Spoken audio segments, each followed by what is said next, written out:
It was a cold, damp afternoon on the 21st of January, 1989.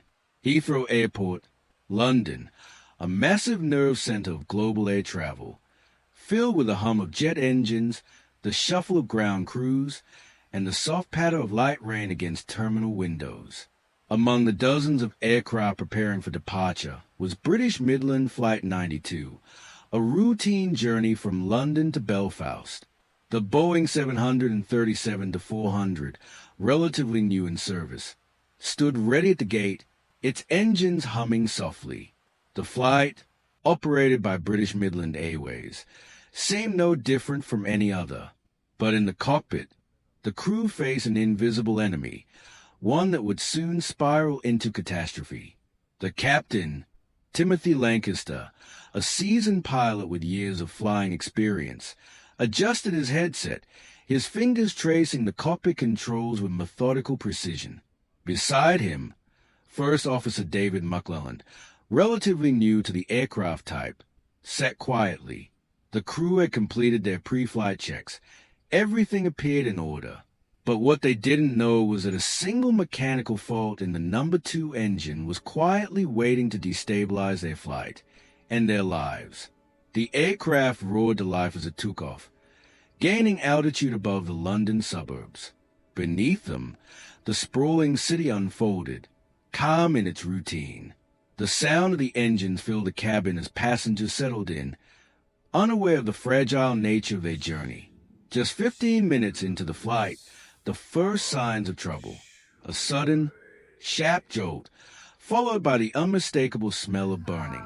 The crew glanced at each other, eyes narrowing in confusion. They had just passed the last safe moment to return to Heathrow. If something was wrong with the aircraft, it would have to be dealt with at their next closest airport, Nottingham East Midlands. An emergency was unfolding, and time was slipping through their fingers. The number 2 engine, situated on the right wing, had failed. Smoke began to pour into the cabin, and a clear warning alarm triggered inside the cockpit. Despite these indicators, the pilots, confused by the nature of the engine fire and overwhelmed by the cascading failures, couldn't fully grasp the situation. For a brief moment, they thought the problem was contained.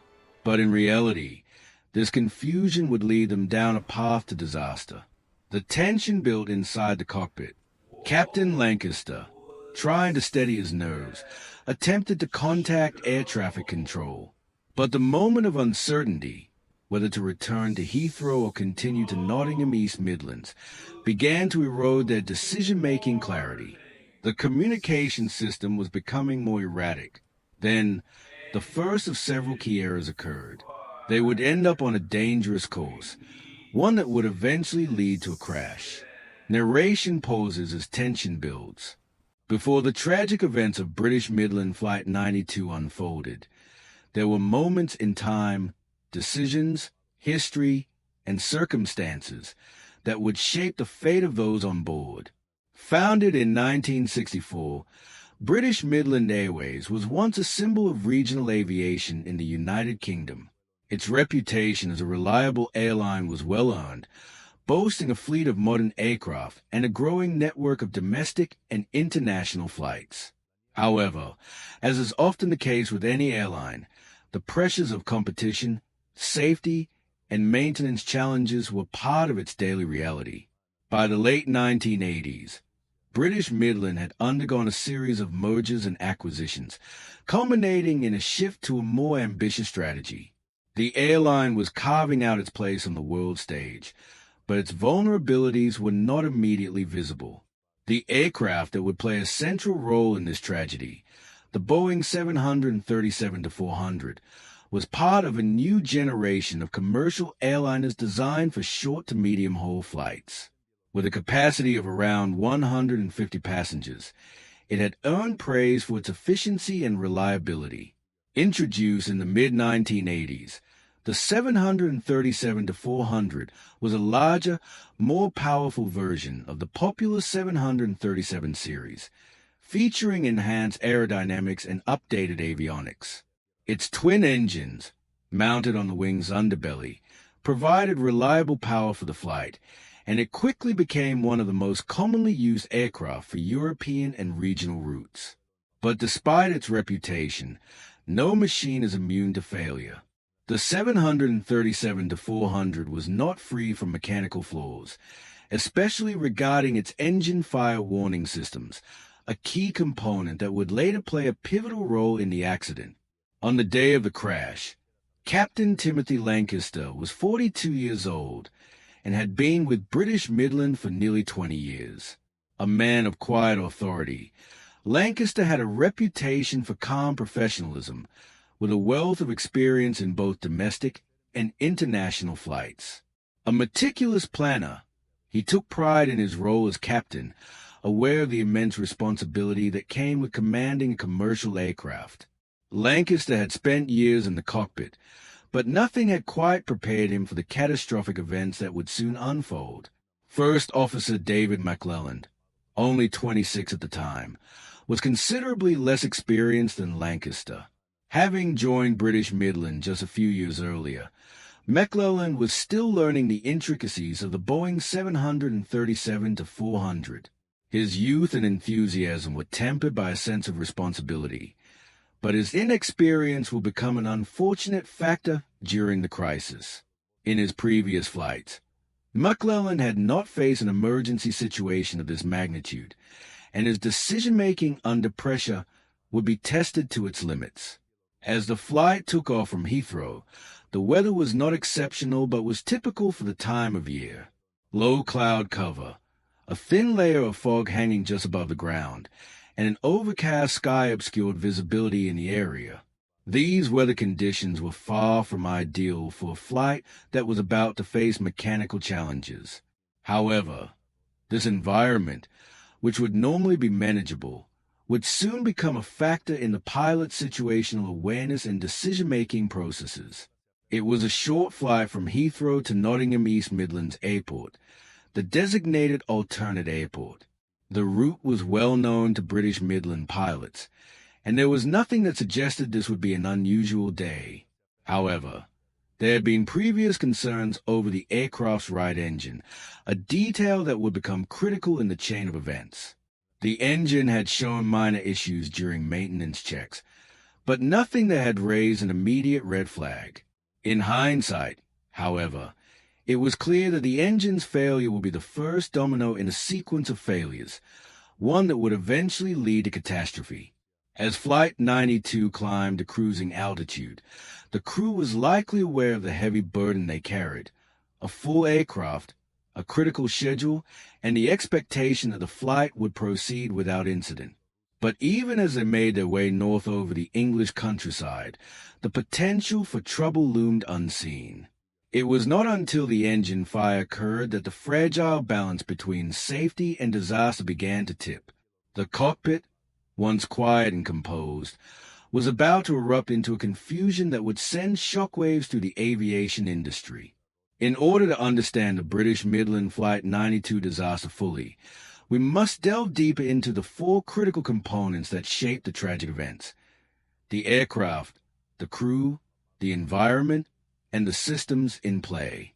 Each of these elements, while independent in function, contributed to the sequence of errors that culminated in the crash. The interdependence of these components reveals how multiple failures in different areas can lead to disaster. Aircraft. The Boeing 737-400. The Boeing 737-400, part of the 737 Classic series, was a modern aircraft designed for efficiency, with a range capable of supporting mid-length flights like the one British Midland Flight 92 was operating. With its turbofan engines mounted on the fuselage, the 737 was a proven design in commercial aviation. However, like any machine, it was subject to wear and tear, especially as it neared the upper limits of its operational life. The 737-400 was equipped with two CFM56 engines, a design that, though generally reliable, had occasional mechanical faults. These engines were known for their efficiency but were not immune to failure. On Flight 92, the right engine suffered a mechanical failure that initiated a chain reaction of confusion and error in the cockpit. What made the incident particularly complex was the engine fire warning system, which provided misleading information. The system, intended to alert pilots to a potential fire or malfunction, was not calibrated to respond effectively to the specific type of engine failure that occurred. In this case, the system issued a fire warning, which initially led the pilots to believe that the fire was in fact real, even though the engine was not burning. This false alarm confused the crew, who then focused their efforts on dealing with a situation that was not as dire as they initially thought. As the pilots worked to contain the situation, the aircraft's other systems, specifically the autopilot and engine controls, provided conflicting feedback that only deepened confusion. Crew: Captain Timothy Lancaster and First Officer David McClelland.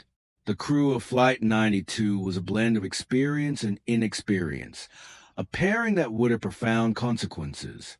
Captain Timothy Lancaster, the pilot in command, had more than 2 decades of flying experience, many of those spent in the cockpit of British Midland Flight.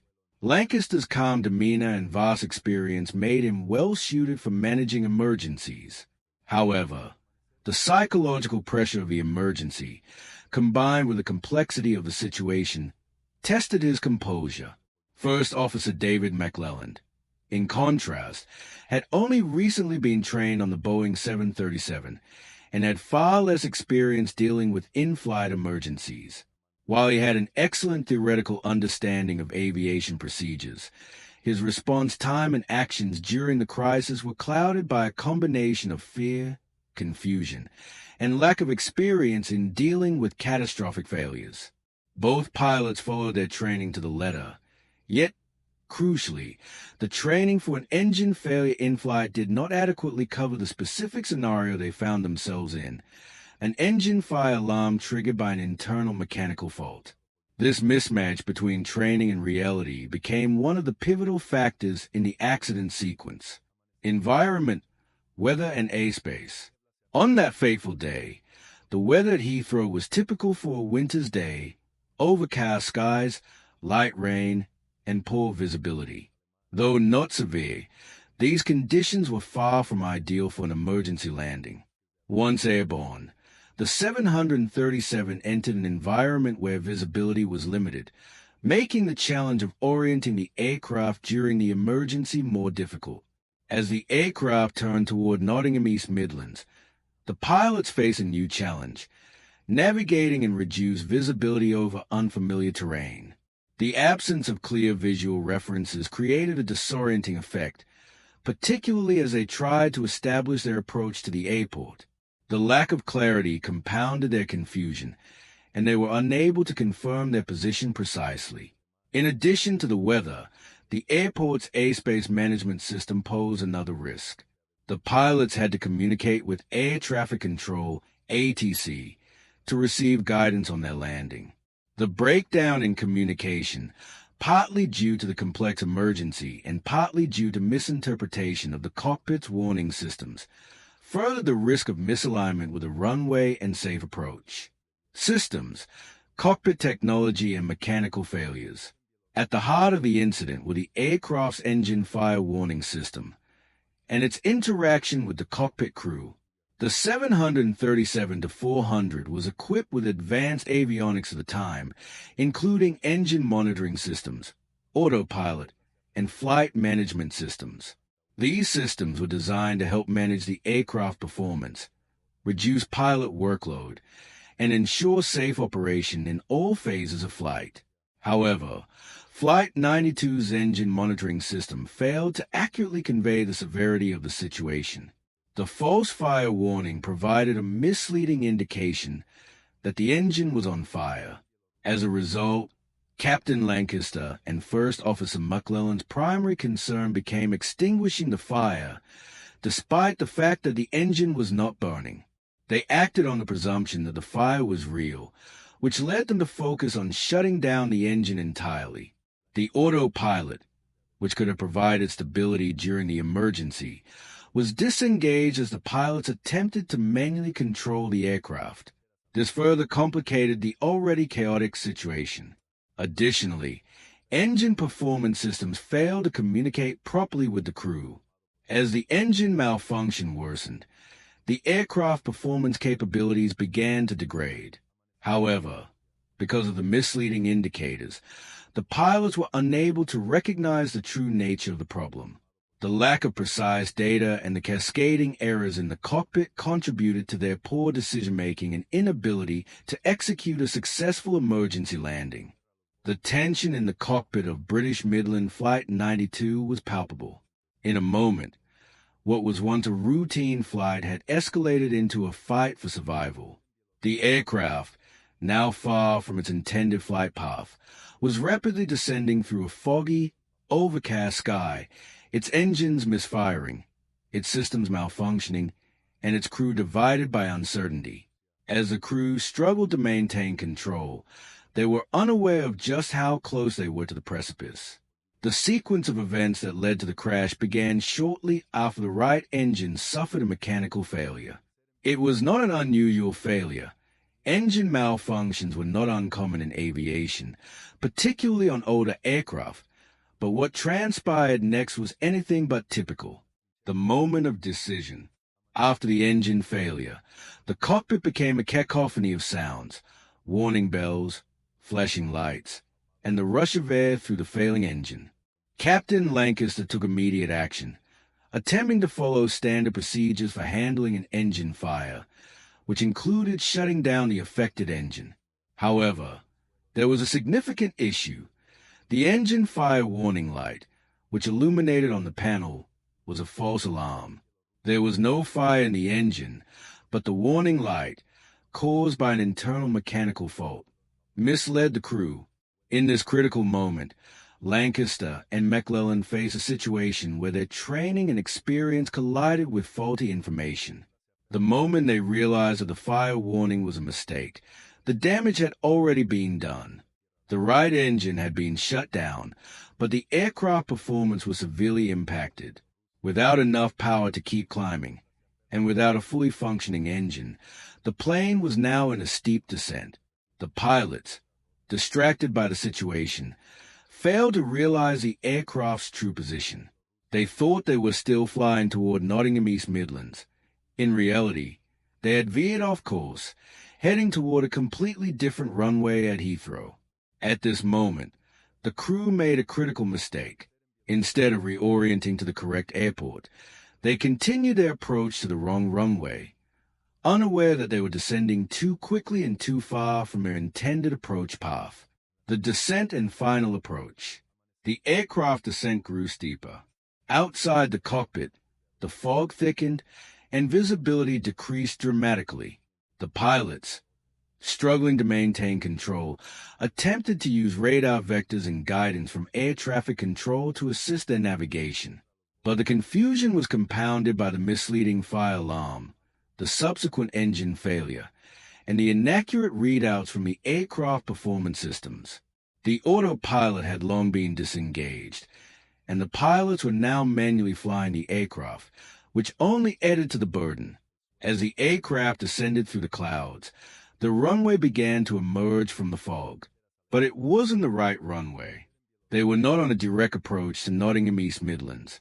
Instead, they were flying directly toward an unlit runway at Heathrow. This was a critical error, a misstep in situational awareness that no amount of experience could have entirely overcome. The aircraft speed and altitude were dangerously low. The landing gear had been lowered, and the aircraft was now too close to the ground. The runway, still partially obscured by fog, was coming into sharper view, but it was too late. The crew made their final attempt to correct their course. Captain Lancaster called for a go-around, a procedure that involves aborting the landing attempt and climbing back into the air to attempt another approach. But this would not be enough. The 737's descent continued, its nose dipping too low, too quickly. It had descended beyond the critical threshold for a go-around. The aircraft was no longer flying. It was falling. The final seconds, In the final moments, the pilots fought to regain control, but their struggle was in vain. The aircraft's altimeter showed a dangerously low altitude, and the engines, now fully shut down, could no longer provide the necessary thrust. Despite the pilot's frantic actions to stabilize the plane, the 737 hit the ground, its wheels touching first in a field just short of a runway. The impact was hard, but the aircraft remained largely intact. It skidded across the wet ground, its fuselage scraping against the earth, narrowly avoiding a catastrophic crash into nearby buildings. The sound of the crash was deafening, a violent jolt that sent passengers and crew alike into a panic. It was only by sheer luck that the 737-400 did not explode on impact. The crash itself was a testament to the aircraft's structural integrity, which, though damaged, managed to keep the disaster from escalating into a fatal inferno. In the wake of the crash, the aircraft came to a halt. The emergency slides deployed, and the crew and passengers began the desperate scramble to evacuate.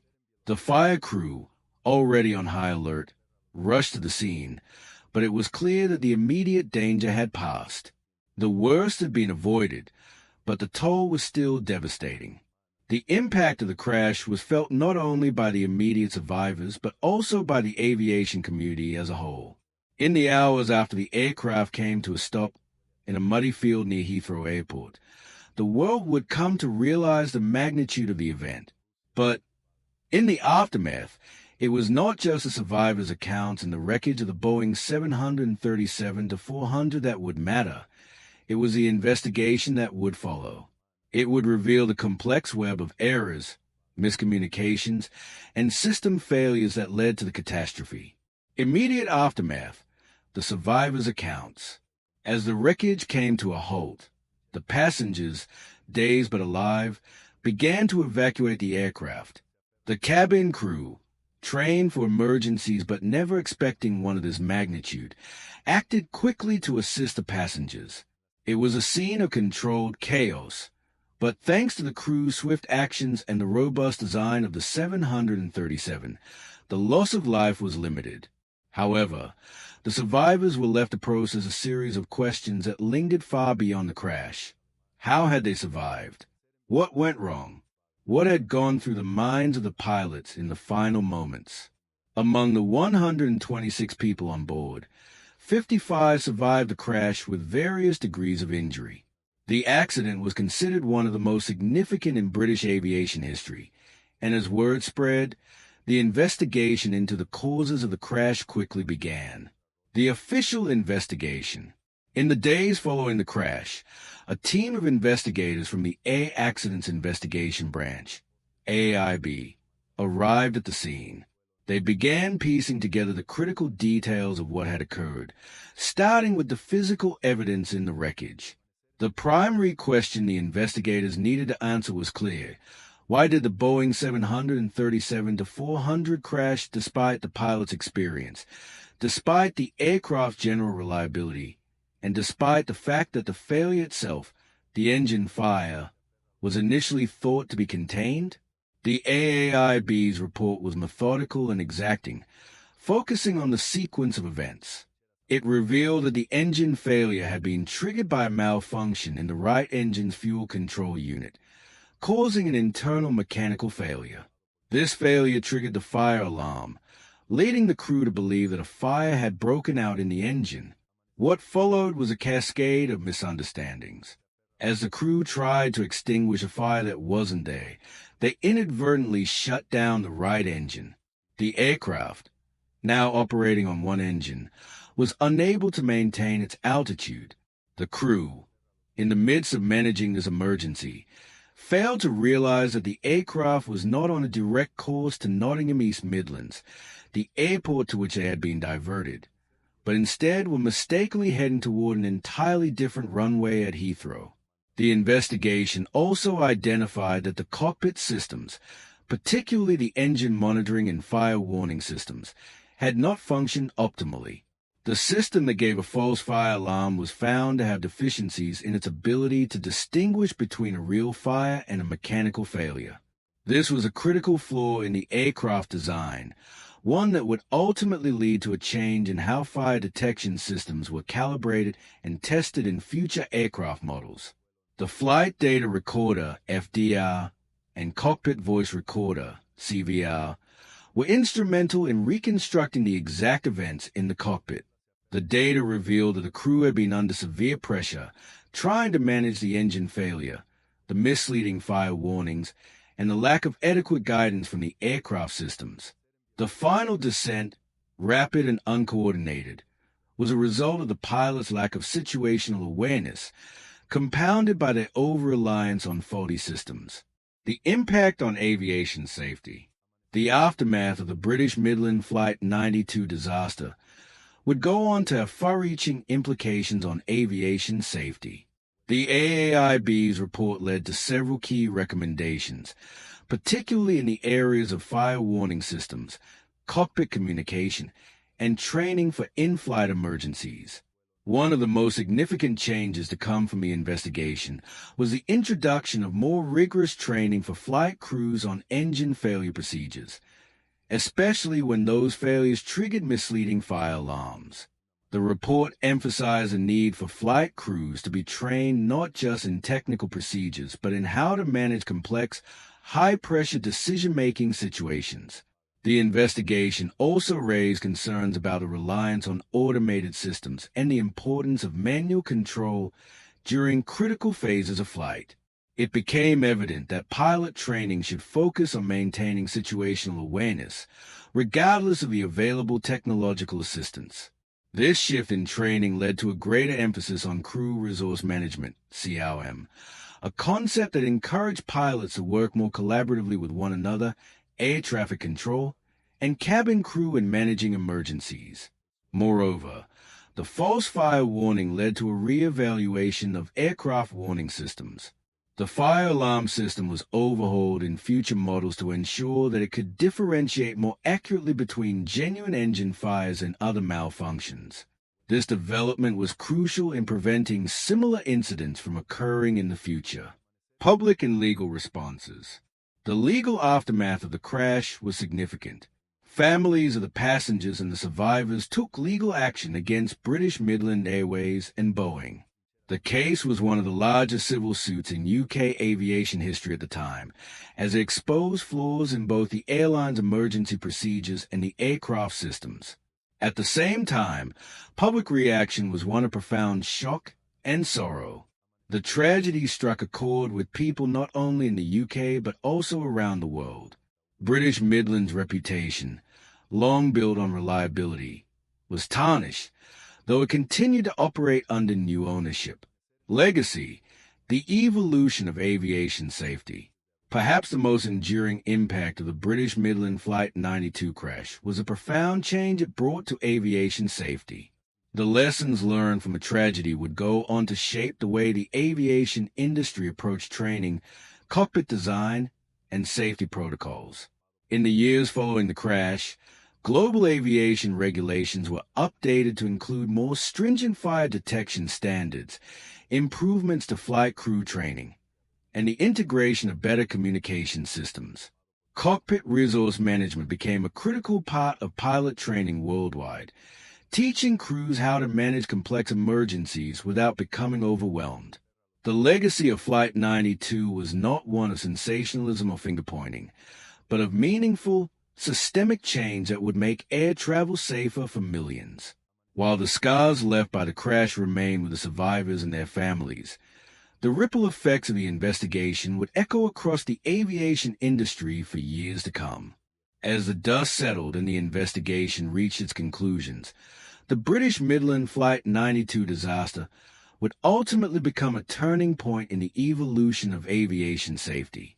But unlike many accidents that may be remembered for their immediate tragedy, Flight 92's legacy is marked by a quiet reflection, a contemplation of the lessons learned and the systematic changes that followed. The legacy of this accident is not just one of sorrow, but of transformation in the way we understand and manage risk in aviation. The safety legacy, systemic change. The investigation into Flight 92 did not just highlight human error, it laid bare the inherent vulnerabilities in cockpit technology, training, and communication. These lessons would go on to shape the future of aviation in ways that would benefit both the industry and the public for decades. In the years following the crash, several key reforms emerged. The most profound of these was a global emphasis on crew resource management, CRM, a concept that promoted a collaborative, team-oriented approach to aviation decision-making. While CRM had existed in theory, Flight 92 exposed how critical it was for pilots, co-pilots, and cabin crew to function as a cohesive unit, especially during high-stress, emergency situations. The failure of the engine fire warning system and the confusion it caused in the cockpit led to widespread changes in how fire detection systems were calibrated and tested. Aircraft manufacturers and regulators began to ensure that these systems would not only alert crews to real fires but also differentiate between actual fires and mechanical failures that could trigger false alarms.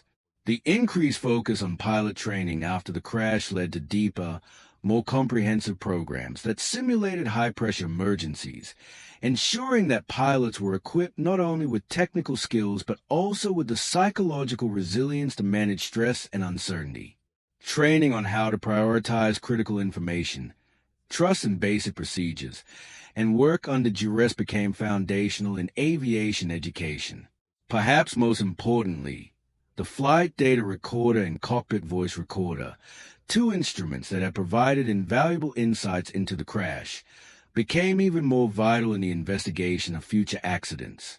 The role these devices played in documenting the precise actions taken during the final moments of Flight 92 underscored the importance of having such technology on board all aircraft. It would soon become a standardized practice to ensure that black boxes were used to safeguard against the loss of crucial data. International response and regulation. The changes sparked by the British Midland Flight 92 disaster were not confined to the United Kingdom alone. International aviation authorities, including the Federal Aviation Administration, FAA, and the European Aviation Safety Agency, EASA, swiftly adopted safety measures informed by the findings of the crash investigation. These changes affected how airlines around the world handled emergency training, maintenance procedures, and aircraft systems reliability. The United Nations International Civil Aviation Organization, ICAO, also took note of the findings and implemented global safety recommendations designed to improve communication between pilots and air traffic controllers, particularly in the context of emergencies. These standards became a benchmark for aviation safety worldwide, ensuring that every civilian aircraft adhered to the highest levels of precaution when it came to systems reliability and human error prevention. In addition to technical changes, the emotional and psychological impact of the crash led to new approaches in how airlines supported victims' families and survivors. Legal reforms followed, ensuring that compensation processes were more efficient and that emotional support was offered to those affected by air disasters. Reflection on the survivors and the human cost. Despite the numerous safety reforms that followed the crash, the human cost of Flight 92 cannot be understated. 55 survivors emerged from the wreckage, each carrying with them not just physical injuries, but the weight of an experience that would change them forever. Some would go on to advocate for safety changes, while others struggled in silence, haunted by the memory of the crash. For them, the legacy of the disaster was not in the changes made to the industry, but in their own journey toward healing. For the families of those who perished, the legacy was one of grief tempered by a sense of justice. Though they would never get their loved ones back, the reforms that emerged from the accident provided a sense of meaning in the tragedy. The understanding that their loss had led to safer skies for others was a small comfort in an otherwise incomprehensible situation. As time passed, memorials were erected to honor the lives lost and the heroism of the survivors. These memorials served as both a reminder of the fragility of life and a testament to the resilience of those who continue to advocate for better safety practices in aviation. The quiet closure. As the years passed, British Midland Airways was eventually absorbed into BMI British Midland and later acquired by Lufthansa. The brand name faded into history, but its legacy, tied intrinsically to the Flight 92 disaster, lived on in the lessons learned from that fateful day. Today, the safety legacy of British Midland Flight 92 is embedded in the modern aviation system. Pilots are better trained, aircraft systems are more reliable, and the industry as a whole is more resilient to the threats posed by both mechanical failures and human error. While aviation safety has made great strides since the crash, the tragedy of Flight 92 serves as a reminder that the pursuit of perfection in aviation is ongoing. The lessons learned are not just for the aviation community, but for society as a whole. The process of learning from mistakes, of addressing flaws and failures, and of building something stronger from tragedy, is a testament to the indomitable will of humanity to move forward, even when confronted with the most profound losses.